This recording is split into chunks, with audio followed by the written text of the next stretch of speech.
for you right now, from nothing to something, from being poor to living a better and comfortable life. Diba siguro, I'm sure, yung dating hindi mo nakakain mo na. Dating hindi mo napupuntahan mo na. So, how do you define success right now compare when you were starting? Well, alam niyo po, Coach, bawat taon yata naiiba yung definition ko ng success. As you grow older, parang nag-iiba yung definition mo ng success. But as of this moment, parang ako, sa edad ko to, I'm 40. Parang 40 ka lang? 40 na. 40 ka lang. 40. So, Grabe. siguro at my age na to, siguro dahil nabugbog ako ng siguro health is one, peace of mind. Meron talaga tumatakbo. You have to create a system para doon sa business mo. Para makuha mo yung, hindi naman tayo habang buhay maghahanap buhay, magtatrabaho. Pero ang galing, no? Ako, hanga talaga ako sa'yo, Jeff, na para sa'yo ang tagumpay ngayon is kalusugan at saka yung kapanatagan ng isipan at ng puso. Sa totoo lang, aanhin mo yung yaman mo kung may sakit ka. Hindi mo ma-enjoy. Aanhin mo yung yaman mo kung wala ka namang kapayapaan sa puso. Di ba, bilyonaryo ka nga. Pero tuwing lalabas ka ng ibang bansa, may nagpipicture sa'yo. Tama. Di ba? Tama. Ang hirap nun. Hindi ka na makakalimutan nun. So, imagine mo, 40 years old ka. Nung 20 plus, di ba, medyo walang-wala ka pa nun. What age nung walang-wala ka pa nun? Very early young age, 15, wala talaga kami. Hindi, nung 20, may kita ka na ba? 20, kasi late ako nag-college eh. Wala pa rin yun. Okay, ang first million ko when I was, I think, 25, 26. Amazing, sobrang bilis Pero right now, alam mo, talagang yung sinabi mo talaga na ang sekreto talaga, baka na-miss out niya lang, hindi lang sa pagtatayo ng negosyo yung pagtatayo ng sistema ng pagnenegosyo. Kasi a lot of people want to eat the cake, but only a few people want to learn the process of baking a cake.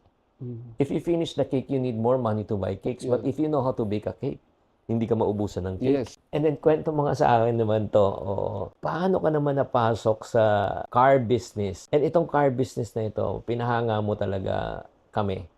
This is the first ISO certified coating company in the Philippines. Kwento mo, paano ka napasok naman sa ganitong negosyo at kailan? Way back 2016, pumunta ako ng Japan. Kasi may nakita na ako dito na gumagawa, pero maliit. It's not sikat and talagang small. So sabi ko, okay itong opportunity na to. Punta ako sa Japan. So pagpunta ako sa Japan, hindi ko alam na merong pala doon. Hindi ko alam na may visa that time kasi I'm young that time. So, kailangan pala kumuha ng visa. So, I get my visa. Then, pagpunta ko doon, akala ko naman, madali kong, siguro marunong naman mag-English ang mga tao doon. No. Pagdating ko doon, wala pala marunong mag-English. So, what I did, I have no choice. So, kumausap ako ng isang Pilipino. May nakita akong Pilipino. Kabayan, hey, sir. Sabi ko, alam niyo ba yung lugar na to? Sabi niya, sir, malayo pa yan. Mga around 4 hours. Pwede ka mag-train, pwede ka mag-bus. Doon pa lang sa pagsakay ko ng train, hindi na ako marunong. Kasi Japanese. Sabi ko, pwede mo ba akong samahan doon sa pupuntahan ko? Sabi niya, sir, may trabaho ako. Sabi, babayaran kita ng 50,000 pesos. Sabi ko, siguro 3 to 4 days lang, samahan mo lang ako. Tapos laki doon. lang. At that time, wala na akong choice Kaysa umuwi ako lang Pilipinas na wala So, dinala niya ako doon. Sinagot ko na may hotel niya. Dinala namin doon sa Summer in Saitama. Pagpunta namin doon, hindi ako tinanggap ng mga Hapon. Kasi nga, wala akong appointment. Pinakita ko sa kanila na may email ako. I'm asking for appointment na gusto kong bumili ng ceramic coating nila. So, sabi nila, wala ako kaming ganito. Hindi kami nag-a-accept. Then, nakiusap na. Alos lumuhod na ako doon para matanggap nila ako. So, eventually, pumayag din. After, on the spot, on the day. Pumayag din nakikiusap yung Pilipino. Sabi ko, pagbigyan na natin to. So, sabi ko, what I need is training and coating. So, ginawa nila, pumayag na sila. Ang mahirap dito, parang tumagal ako doon ng 2 to 3 weeks Kasi yung training, hindi naman pwedeng straight. Kasi mayroong appointment, may trabaho sila yung iba parang ganun Meron silang ginagawa. So, ang nangyari, parang Monday, Tuesday, tapos Friday yung sunod. So, hindi naman ako pwede umuwi ng Pilipinas na para bumalik ng Friday. So, nag-stay ako doon ng mga 2 weeks, 2 or more weeks. Tapos, pinotel ko na rin. Tapos, naturuan nila ako. Tapos yung chemical, dinala ko lang sa bagahe ko yun. Dinala ko lang yun sa bagahe ko. Pinadala ko sa Pilipinas and the rest is history. I created shimmer and shield car coating, yun na yun. Nagsimula na yung ceramic coating. Well, I pioneered here. Kasi ako yung una yung nagpalaki, ako yung nagpasikat. Ngayon kasi, it's a $1 million industry na. When I was started way back 2016-17, kami-kami lang. Siguro 4 to 5 players. At yung mga ibang players is not so serious pa. So sabi ko, nung kumita ako ng okay, sabi ko, wow, kailangan ko na itong samantalayin. Yun nga po yung sinasabi niyo, while the iron is hot. Oo. If you need to work 24/7, gagawin mo kasi abang mainit samantalayin mo. What attracted you to the business? Anong ginagawa ng service na ito? Si Shimmer and Shield Car Coating provided paint protection film, ceramic coating, yan ang mga nagbibigay ng protection sa sasakyan para, alam niyo po, para ma-preserve niyo yung sasakyan niyo.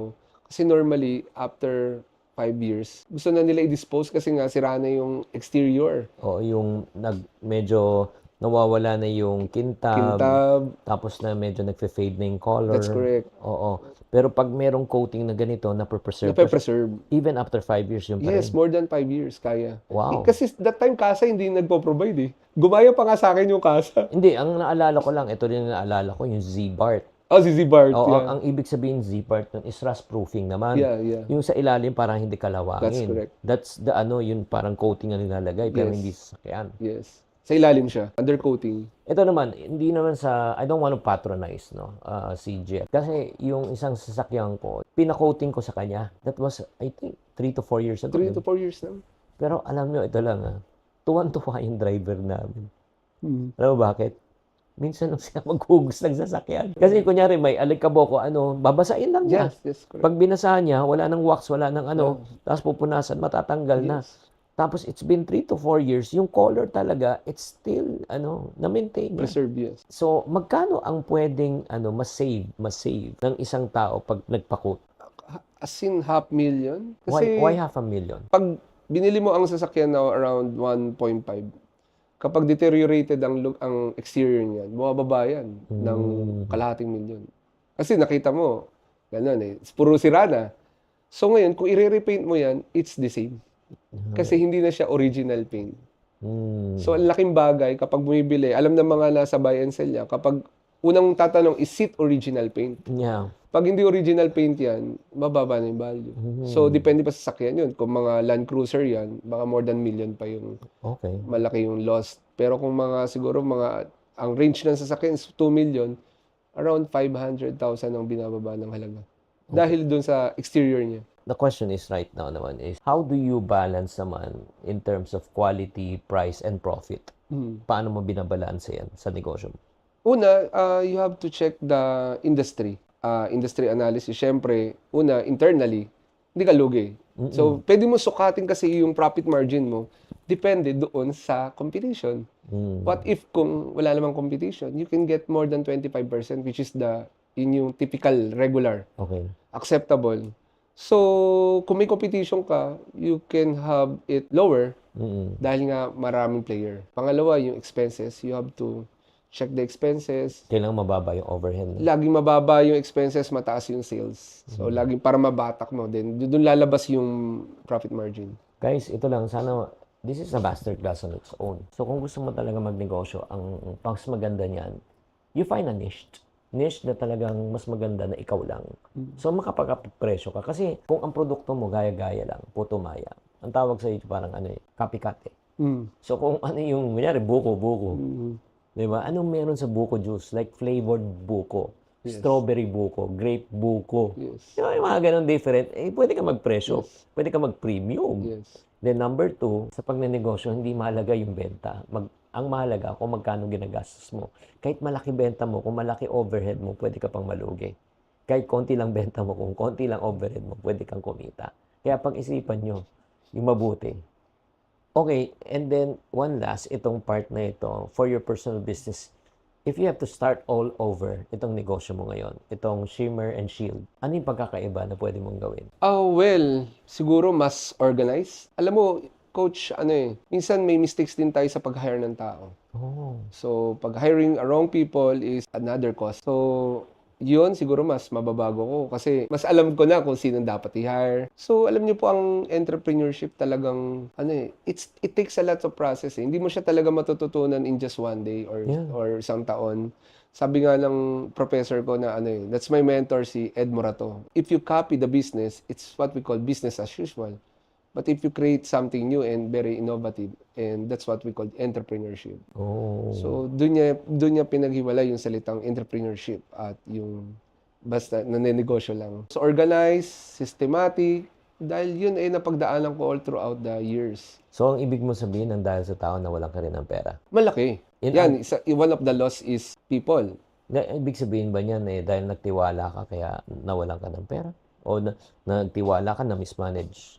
They're both. Oh, wow. Guys, ito lang again, learning lesson din to. Number one, if you want to start a business, first, ayusin mo muna yung sistema. Pag walang sistema, gulo yan.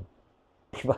Lalo na kung nag-expand ka, magulo sistema, ang laki ng sakit ng ulo mo. Pangalawa, may sistema ka na, pero kailangan mag-hire ka ng tamang tao. Bakit? Kahit ang ganda ng sistema, pero kung tao mo palpak naman, tao mo hindi tapat. Diba? Ano mangyayari? Masisira ang negosyo mo. So, first is system, second is people.